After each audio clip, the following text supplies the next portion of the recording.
నిజాంపేట మండల కేంద్రంలో అయ్యప్ప గదాస్వామి పన్యాల శ్రీనివాస్ రెడ్డి స్వగృహంలో అయ్యప్ప మహాపడిపూజ మహోత్సవం గురుస్వామి బజార్ రంజిత్ గౌడ్ జీడి యాదగౌడ్ ఆధ్వర్యంలో ఘనంగా చేపట్టారు.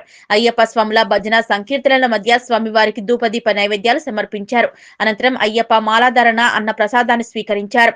అని స్వామివారి కృపతో గ్రామంలో అయ్యప్ప స్వామి ఆలయం నిర్మించేందుకు కంకణ బద్దలమవుతామన్నారు. ఆ హరిహరపుత్రుడు అయ్యప్ప స్వామివారి కృప గ్రామ ప్రజలపై ఉండాలన్నారు. ఈ కార్యక్రమంలో గురుస్వామి వీరమల్లు బాలయ్య నవీన్ రెడ్డి నాయిని వెంకటేశం స్వాములు ధనుంజయ్ నవీన్ గౌడ్ బాలరెడ్డి రమణ ప్రణయ్ గౌడ్ నరేష్ గౌడ్ తిరుపతి రెడ్డి రాజిరెడ్డి పాల్గొన్నారు. మండల కాల దీక్షలో భాగంగా అయ్యప్ప స్వామి మాలధారణతో నిజాంపేట పురవీధులు అయ్యప్ప స్వామి నామస్మరణతో మారుమవుతున్నాయి. ఈరోజు అయ్యప్ప స్వామి మహాపడిపూజ కార్యక్రమం గదస్వామి శ్రీనివాస స్వామి ఇంట్లో అంగరంగ వైభవంగా నిర్వహించడం జరిగింది.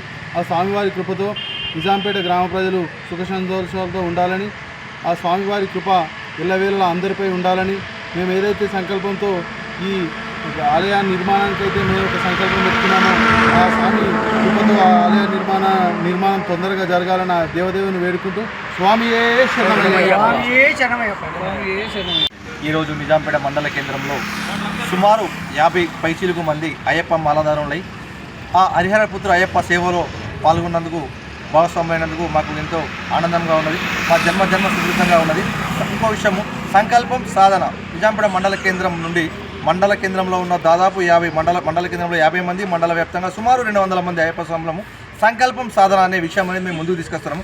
సంకల్పం మేము అయ్యప్ప గుడి నిర్మాణం కోసము సంకల్పం పెట్టుకున్నాము. ఆ సాధన విషయం ఏ విధంగా ఉంటాయంటే ప్రతి ఒక్కరూ మన మండల నాయకులు కానీ సరే జిల్లా నాయకులు ప్రజలు ప్రతి ఒక్కరూ తమకు ఎల్లవేళలా అండదండలు ఇచ్చే హరిహరపుత్ర అయ్యప్పను గుడి నిర్మాణంకు మనం అందరం పాటుపడదామని ఆ గుడి నిర్మాణం అందరికీ ప్రజలందరూ తోడ్పడాలని మనస్ఫూర్తిగా కోరుకుంటున్నాను.